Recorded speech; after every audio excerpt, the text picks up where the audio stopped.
नमस्कार। आज एक सर्कुलर रिलीज हुआ और उस सर्कुलर ने मध्य प्रदेश की शिक्षक भर्ती में एक भूचाल सा लेकर आया है। और मैं ये क्यों कह रहा हूँ, आगे मैं उस सर्कुलर को बहुत अच्छे से एक्सप्लेन करूँगा तो आप भी समझ जाएंगे कि बात क्या है। नौकरी बड़ी मुश्किल से लगती है और मध्य प्रदेश में तो नौकरियों का हाल आप जानते ही हैं कि 5-5, 6-6 साल एक नौकरी लगभग एक पंचवर्षीय योजना आराम से पार कर देती है। लोग तैयारी करते हैं, बीएड, डीएड, बहुत सारी डिग्रीज हासिल करते हैं, लाखों रुपए खर्च करते हैं, उसके बाद एग्जाम की तैयारी करते हैं और उस एग्जाम की तैयारी करने के बाद सालों इंतजार करते हैं एग्जाम के नोटिफिकेशन का। नोटिफिकेशन आने के बाद लोग इंतजार करते हैं कि समय पर एग्जाम हो जाए और एग्जाम देने के बाद सालों महीनों इंतजार करते हैं अभ्यर्थी कि उस भर्ती प्रक्रिया की जो परीक्षा हुई है उसका रिजल्ट आ जाए। चाहे मध्य प्रदेश पुलिस की भर्ती हो या शिक्षकों की भर्ती हो, और शिक्षकों की भर्ती में तो खासकर पहले 13, फिर 18, 11, फिर 18, 18 के बाद 23, चाहे वो वर्ग 2 की हो, वर्ग 1 की हो या वर्ग 3 की भर्ती हो।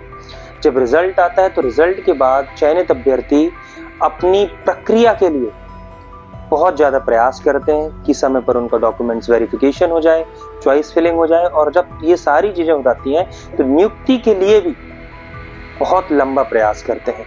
ये सारी चीज़ें होने के बाद फिर नियुक्ति मिलती है और नियुक्ति में कोर्ट केस हो जाता है, नियुक्ति कोर्ट के अधीन हो जाती है। अब जब उसको माननीय न्यायालय का फैसला आता है तो नियुक्ति में बहुत सारी चुनौतियाँ आती हैं। तो फिलहाल एक ऐसा ही सर्कुलर आया लोक शिक्षण संचालनालय से, डीपीआई जिसे हम आमतौर की भाषा पे कहते हैं। तो डीपीआई से एक सर्कुलर आया 28 अगस्त को, 28 अगस्त, आज 29 अगस्त है, यानी कल वो सर्कुलर आया और उस सर्कुलर ने भूचाल मचा दिया। अब क्या वो सर्कुलर है, अब जब आप वीडियो को पूरा देखेंगे तो आप बहुत अच्छे से समझ जाएंगे। तो वाकई में ये एक बहुत ही शैटरिंग न्यूज़ है और इस न्यूज़ ने मध्य प्रदेश शिक्षक भर्ती में एक भूचाल सा ला दिया है। तो क्या वो सर्कुलर है, चलिए हम उस सर्कुलर को समझते हैं। दोस्तों, तो आप स्क्रीन पर देख सकते हैं कि ये जो एक सर्कुलर जारी हुआ है 28/8/2024 को। अब ये सर्कुलर जो है ये लोक शिक्षण संचालनालय भोपाल, जिसे हम डीपीआई भी कहते हैं बोलचाल की भाषा में, वहां से रिलीज हुआ है। अब ये जो सर्कुलर है ये इन जिलों के लिए रिलीज हुआ है। आप देख सकते हैं जिला शिक्षा अधिकारी, जिला आगरमालवा, अलीराजपुर, अशोकनगर, छतरपुर, दमोह, डिंडोरी, गुना, कटनी, खंडवा, मंदसौर, मुरैना, नरसिंहपुर, नीमच, निवाड़ी, पन्ना, रायसेन, रतलाम, सागर, श्योपुर, शिवपुरी, सीधी, सिंगरौली। अब ये जो सर्कुलर है ये किस लिए जारी हुआ है, तो आप सब्जेक्ट साफ साफ देख सकते हैं कि प्राथमिक शिक्षक नियोजन 2023 में माननीय सर्वोच्च न्यायालय एवं उच्च न्यायालय द्वारा पारित आदेश के अनुक्रम में कार्यवाही विषयक। अब देखिए ये जो सर्कुलर है, हम सब जानते हैं कि जो प्राथमिक शिक्षक हैं 11 अगस्त 2023 के माननीय सर्वोच्च न्यायालय के फैसले के बाद जो भी बीएड डिग्री होल्डर है वो पात्र नहीं होंगे, मतलब कि वो प्राइमरी टीचर नहीं बन सकते हैं।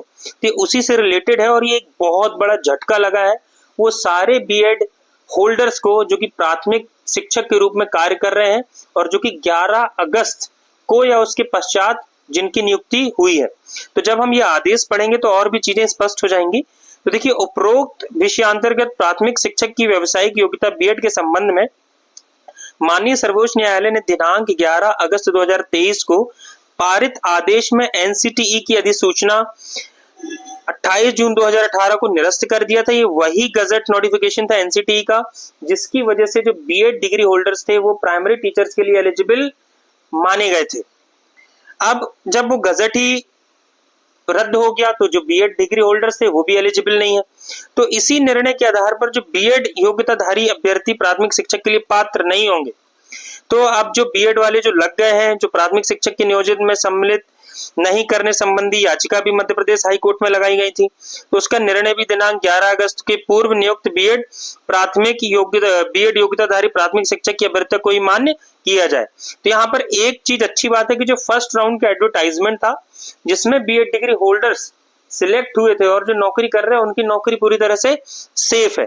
लेकिन ये एक बहुत बड़ा झटका है क्योंकि जब हम आगे पढ़ते हैं तो हमें पता चलता है कि माननीय सर्वोच्च न्यायालय एवं उच्च न्यायालय के उक्त आदेशों के अनुसार यहां पर देखिए जो सबसे महत्वपूर्ण बिंदु है कि दिनांक 11 अगस्त 2023 को एवं इसके पश्चात नियुक्त। अब यहाँ पे नियुक्त का मतलब क्या है? देखिए आपका अपॉइंटमेंट लेटर जारी कब हुआ है ये मैटर नहीं करता है। मैटर क्या करता है कि आप कब नियुक्त हुए हैं, आपने ज्वाइनिंग कब ली है। तो अगर आपने 11 अगस्त 2023 को या उसके बाद आपने ज्वाइनिंग ली है और अगर आप एक बीएड डिग्री होल्डर हैं तो आपकी नौकरी खतरे में है और लगभग आप आगे पढ़ सकते हैं कि क्या होगा। तो आप जब हम आगे पढ़ते हैं तो हमें पता चलता है कि नियुक्त बीएड योग्यताधारी अभ्यर्थियों की प्राथमिक शिक्षक पदों पर नियुक्ति मान्य नहीं होगी। देखिए बहुत बड़ा झटका है और जब हम आगे पढ़ते हैं तो हमें साफ साफ समझ में आ जाता है कि क्या होने वाला है आगे।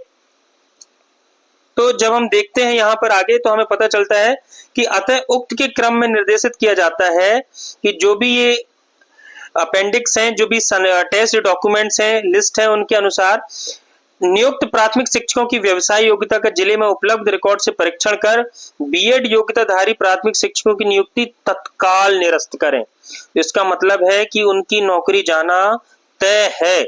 तो जिन्होंने भी जो बीएड वाले कैंडिडेट्स हैं और इसके साथ साथ जिन्होंने बीएड के स्थान पर डीएड भी लिखा है, ठीक है, त्रुटिवश, उनकी भी नियुक्ति निरस्त होगी।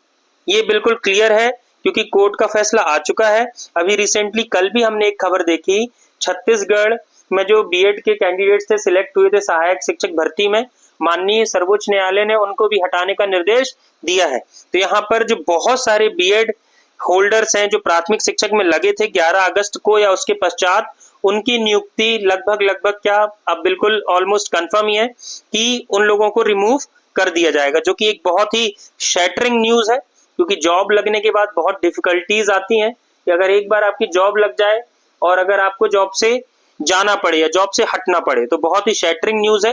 But above all the court is above all, जो माननीय न्यायालय है वो सर्वोच्च है और उनका फैसला सबके लिए मान्य होगा और उनका फैसला हम सबको मानना है। तो देखिए इसके आगे जो भी अपडेट निकल कर आएगी हम उस पर भी आगे चर्चा करेंगे। इसके साथ साथ मैं आपको एक यहाँ पे फोटो भी दिखाऊंगा, उसमें आप देख सकते हैं कि कब नियुक्ति आदेश जारी हुए थे और कब कुछ कैंडिडेट्स थे उन्होंने ज्वाइन किया था, तो मैं आपको वो भी दिखाने जा रहा हूँ।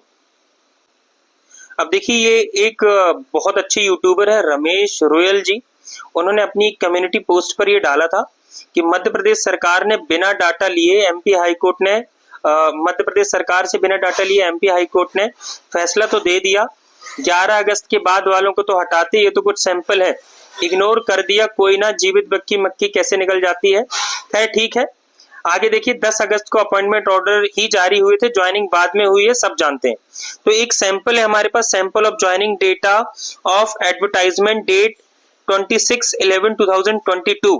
तो देखिए जो डेट ऑफ अपॉइंटमेंट ऑर्डर है आप साफ स्क्रीन पर देख सकते हैं कि 10 अगस्त 2023 है। जैसे ये डिस्ट्रिक्ट पन्ना लिखा हुआ है, टीकमगढ़, अशोकनगर, तो 10 अगस्त 11 अगस्त। तो अगर आप देख सकते हैं कि जो 10 अगस्त को भी जिनके अपॉइंटमेंट लेटर जारी हुए थे उनकी डेट ऑफ ज्वाइनिंग आप साफ साफ स्क्रीन पर देख पा रहे होंगे 14 अगस्त 2023 और 11 अगस्त 2023। ऑर्डर नंबर भी लिखा हुआ है 7373 और एक में ऑर्डर लिखा है 5419। अब जो नंबर ऑफ कैंडिडेट्स अप्रोक्सीमेट है, ऊपर वाले में 13 और नीचे वाले में 12। अब देखिए जो 11 अगस्त 3 से लेकर 8 तक हम देखें तो 11 अगस्त को जिनके जो ज्वाइनिंग लेटर्स थे जब वो रिलीज हुए थे, आप उसमें देख सकते हैं कि जब हम ये टोटल करते हैं तो लगभग 584 कैंडिडेट ऐसे हैं जिनकी ज्वाइनिंग जो है वो 11 अगस्त के बाद हुई है। सिर्फ एक सैंपल है, ऐसे बहुत सारे कैंडिडेट्स हैं जिनकी ज्वाइनिंग 11 अगस्त के बाद हुई है और जो कि बीएड डिग्री होल्डर्स हैं। तो ऑलमोस्ट इसके पहले मैंने आपको बता दिया है कि क्या ऑर्डर है और इस पर क्या आगे चीजें हो सकती हैं। तो वीडियो को पूरा देखने के लिए आप सभी का धन्यवाद। अगर आपने चैनल को अभी तक सब्सक्राइब नहीं किया है तो चैनल को सब्सक्राइब जरूर करें ताकि आगे जो भी वीडियोस मैं अपलोड करूं वो आपको इजीली मिल सके। सब्सक्राइब करने के साथ साथ बेल आइकन भी जरूर दबाएं। तो may God bless you all, मिलते हैं नेक्स्ट वीडियो में। Thank you and have a great day.